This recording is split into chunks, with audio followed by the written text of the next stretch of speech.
Hi, my name is Kristen and I work for Daly Studio Creation, and today we're going to be making an easy origami rose. So the first thing you want to do is you want to take your origami paper and place it color side face down on the table, and then you're going to fold it in half both ways. Now that you've done that, you're going to unfold it, and now you're going to fold each corner to the middle.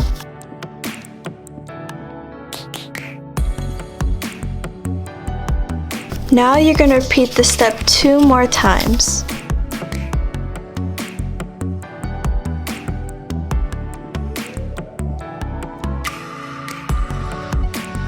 So now that you've done your folds, what you're going to do is you're going to unfold the folds that you just made just a little bit so that the corner is sticking out the edge just like this.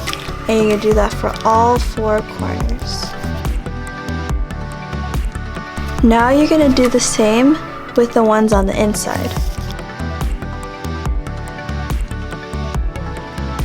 Now the last thing you want to do is you want to turn your whole origami upside down, and you're going to fold the corners back.